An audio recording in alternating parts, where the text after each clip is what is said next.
Paano ba napunta sa inyo si Gutesa? Kasi parang ang dating, witness nyo eh. Pwede ba natin doon simulan, Sen? Kasi parang witness ni Sen Dante Marcoleta. Parang hindi, ganun po ang dating. narinig naman ninyo, buong Kapuluan nakarinig ng... Opo. Ako'y tinawagan ng aking kaibigan. Kilala naman ninyo isa sa mga kaibigan ko, si Mike Defensor. Aha, okay po. Ayon sa kanyang paliwanag, itong naging witness na ito, matagal na niyang tinatangka na makausap niya ako. Lamang sa dami ng ginagawa natin dyan, hindi ko mapagbigyan talaga. Pero maliban doon, may mga iba pang mga personalidad. Okay. Na ginawang ko rin ng paraan na sana makontak din yung mga yon. Kaya lang, yung mga nauna ay hindi naman kaagad nagbigay ng pahayag na makikipagkita. Okay, opo. Ngayon, itong mga huling grupo na ito na nagsasabi, wala nga akong panahon sabi ko kay Mike Defensor. Lalo na ngayon, sabi ko, mag-aalas 2 na ng hapon. Mamayang alas 3, sabi ko, umpisa ng aming session. Aha, opo. Hindi kanya, siguro tingnan mo lang kasi meron siyang pakikita sa yung parang draft ng kanyang salaysay. Tungkol saan? Tungkol sa pinag-uusapan nyo doon sa Blue Ribbon Committee. Ano po ito? Lunes po ito? Martes? O this week lang po ito? Yung... The day before. Kailan ba kami nagkaroon ng huling pagdinig? Kahapon. Thursday po kahapon. Kahapon. Yun po yung mula alas 9. Di Miyerkules yun. So Wednesday, a day before. Oo, kasi sabi ko, sige, nasaan ba kayo? Hindi, sabihin mo kung saan ka malapit para... Hindi, andito ako sa Senado. Merong lugar dyan yung Seascape. Alam ko yun, sabi niya. Kasi yun, 5 minuto lang. Mula sa Senado. Mula sa Senado. Kaya, siyempre, yung convenience ko naman ang aking inaalala para makabalik ka agad ako. Opo. So, tinignan ko yung... meron nga silang isang draft na pinakita sa akin. Ngayon, tinitingnan ko sa aking palagay, talaga baka akong sarili mong gawa yan. Kasi yung ibang mga pagkakatagalog kasi, pasensya na po kayo kanya, hindi po ako Tagalog, Bisaya po ako. Taga saan ka baka ako? Masbate. So, ang Masbate, Jen, Nelson, ay parte ng Bicol Region. Ngunit, ang salita doon, ang prevalent na salita is Bisaya. Opo, halo yung Bisaya at Bicol. Pero okay lang, sabi ko, naiintindihan naman yan. Maliban lang yung spelling, pakicorrect nyo na kasi mga spelling naman, mali-mali. Yung iba, hindi naman marami. Yun lang ang nasabi ko. O sige ka, kung hindi ako magtatagal, sabi ko, Mike, paki-assistin nyo na lamang siya na ma-finalize yan kung... Kasi drop lang So ito rin po yung si Orly. Si Master Sergeant Orly po yung tinutukoy niyo. Nandun siya.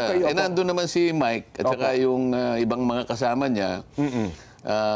Ang requirement ko lang, sabi ko, siyempre, pandagdag naman na kumpiyansa sa akin yun. Ipanotaryo nyo naman. Para hindi lang yung dinala nyo sa akin, walang notaryo. Bagamat alam ko naman na harap siya sa Blue Ribbon, hindi mo naman may iwasan na susumpa siya doon. At pagkasumpa niya, pababasa ko talaga yung nilalaman ng kanyang salaysay. At mula doon, pagtatatanungin na siya ng miyembro ng komite. Malinaw yun. Pero yung para sa akin lang na pansarili kong kagustuhan, yung pagbigyan niya sa akin, notaryado. Para makatiyak kayo. Para makatiyak ko kasi... Siguro nung iwanan ko sila, mga 2:30 na siguro yon. May panahon pa naman silang kumuha o umanap ng magnunotaryo. Umalis na ako noon. At sabi ko, bago ko umalis, sige, kung talagang buo sa loob mo at talaga namang gusto mong ihayag yan sa publiko, bukas ka ako, ang oras ay alas 9 ng umaga. Siguro 8:30 para nandun ka na para makasiguro kang makapasok ka sa tamang oras. Yun po yung Webes.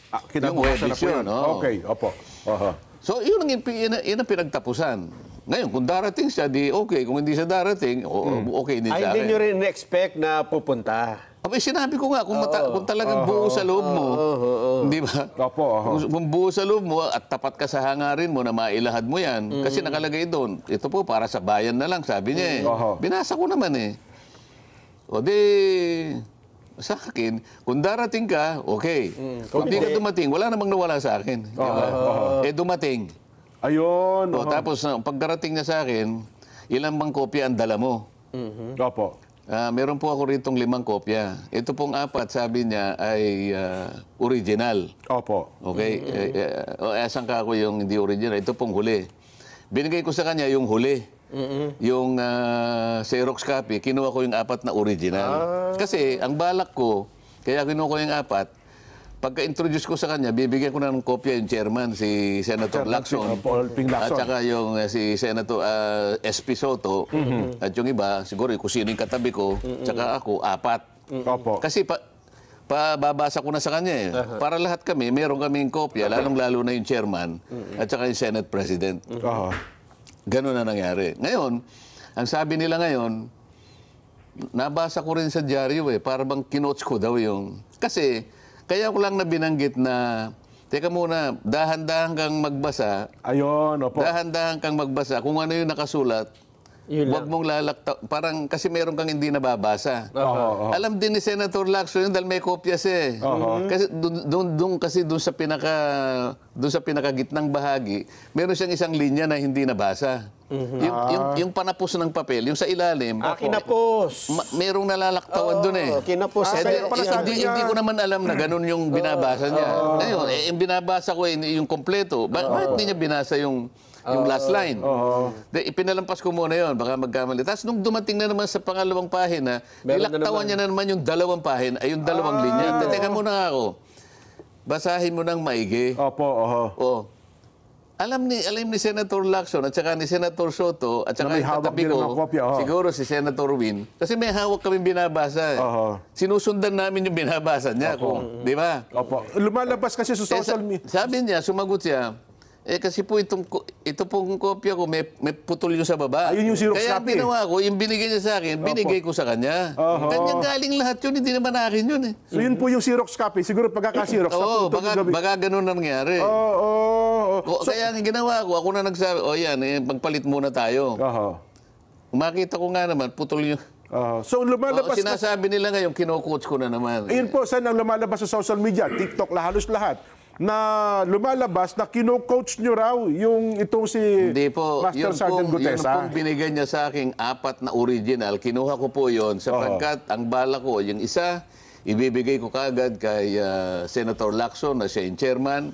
Yung isa naman, bibigay ko kay Senator Soto, siya yung Senate President. At kung sino yung katabi ko, bibigyan ko. Opo. At saka yung isa, para sa akin. Para pag binabasa na po niya, yung kanyang statement, nasusundan po namin. Ayun, opo. Kaya alam po ni Senator Soto ang sinasabi ko, na meron po siyang nalaktawan na isang linya nung una, pagkatapos yung pangalawa, 2 linya na po, hindi niya binabasa. Sayang naman. Kasi kung i-coach nyo, ang una magre-react yung may hawak ng affidavit. Oo. Di ba? Kasi Ayun. alam po nila na hindi niya nabasa yung di sana sinansala ako ni alam niya. Ano At sabi ko dahan-dahan ka. Dahan-dahan ka. Sabi ko, you have all the time, sabi ko pa. Para sa ganun, walang nalalaktawan. Yung binabasa pala niya, may kulang pala sa gitna. Meron ho bang question? Halimbawa, binabasa niya, bukod doon sa affidavit niya, ay iba ang nababasa niya doon sa kanyang... Hindi matutuloy doon sa pangalawang kasi Ayun, 2 may linya yung kulang. nawawala eh. Nawawala. Paano kung recording yun? hindi mare-record yung sinasabi. Check po yan, nakarecord Kasi sa magitan ng script. iba yung recorded eh. Yes po. Kaya ang gusto ko, kung ano yung binabasa niya, Yun maski din sa yung record, ganun din. Yes. So, Kasi ngayon, kahit babalikan mo yun, talagang may puto. Mapapakita ko talaga eh. Putol talaga eh. So, yun pala yun. O yun ang una. Yes. O ano pa yung isang may kinalaman dyan? Yung notaryo. Yung notaryo. Yes. O ganito. Yung si Orly ba yun? Opo, Orly Gutesa. Si Orly Gutesa, siya mismo pumunta doon sa ano Notary pangalan? Public. Binalikan niya eh kasi nagkamali po yung pagkakatype yung pong December 6, 2025. Hindi po 25, 24 kaya binalikan ko po kanya. Ang ginawa po nila, kinurek lang nila tapos pinapirma sa akin. Doon sa mismong notaryo. O sige. Kaya alam ko na pumunta siya dahil nga sinabi pa niya na meron pong mali dito. Para siguro korekin din yung record na iniwan niya kasi kukuha ng kopya yung notaryo. Eh. Yes po. Oo. Ngayon, pag-usapan natin na sinasabi ng abogada na notaryo na hindi niya pirma yon. Yung nakapangalan mismo mo doon. O sige, sabihin na natin na maring hindi niya pirma, no? Granting na hindi niya pirma. Ngayon, sino ang maglalagay doon sa, kasi yung notaryo sa bandang baba, merong nakalagay doon, doc number, Opo. page number, Yes. book number, series of 2025. Paano niya makikita yung notarial register ng abogadong nagnotarya? Makikita mo niya anong doc number, may ilalagay niyo anong number? Yung page number ng notaryo, alam niya? May papakita ba siya sa TV direct? Kasi meron nga yan, lumabas sa social media. Ilabas niyo yung pinakahuli Oo, para ma-explain natin. malaman natin ang pinag-uusapan natin. Direct, ipakilabas nyo. Kasi nasa social media naman. yung notaryo. Para nang sa ganun ay... Para malaman ng mga kababayan natin kung ano yung binabanggit natin. Ano yung pinag-uusapan Hindi ba natin? doon sa left side ng dokumento, yung pinakahuli, napipirma ron yung notaryo, merong doc number, page Yes. number, book number, Opo. series of yung year. Yes. Nakastampad pa yun eh. Di yun, ano? Sige po, hinahanap daw po, Pagkatapos, sir. yung sinasabi niya, yung notarial yung notarial details niya, hindi raw siya yon. Opo. Ibig sabihin, si Gutesa, kinuha niya yung stamp na yon, itinatak niya doon sa mismong lugar na kung saan siya magnonotaryo, saan niya kukunin yun kung hindi bibigay sa kanya? Pagkatapos yung dry seal. Yes. Isa pa yun. So, ibig sabihin, si Gutesa pumasok sa kanilang opisina, siyang naglagay ng dry seal. Kung yun ang pagbabatayin natin batay sa kwento nila. Paano magagawa nung Nung Gutesa. Gutesa? Oo. So, ibig sabihin, sila rin ang gumawa nun. Ngayon, kung sino man yung pumirma doon at hindi nga siya, pananagutan ng pananagutan ng abogado Nakapirma. yun. Sana mapakita para malinaw. Sige po. Alam ko meron tayo yan eh. Habang hinahanap yun, Sige, oo. ano ang implication, anong epekto noong hindi pala, halimbawa lang, for the sake of argument, na hindi talaga notarized yung peke, yung pagkakanotaryo. Ano ang epekto nun dun sa Granting. salaysay? Opo. Ang magiging epekto niyan, wala na. Bakit? Kasi subsequent to that event, si Gutesa humarap sa komite. Humarap sa Blue Ribbon Committee at siya'y pinasumpa. Okay. At doon ay binasa niya yung kanyang sworn statement. Okay. At pagkabasa niya, pinagtatanong siya. Sa makatwid, kahit na walang notaryo yon, Okay. kahit walang notaryo yun, hindi nawala yung saysay ng kanyang deklarasyon. Kasi sumumpa siya doon eh.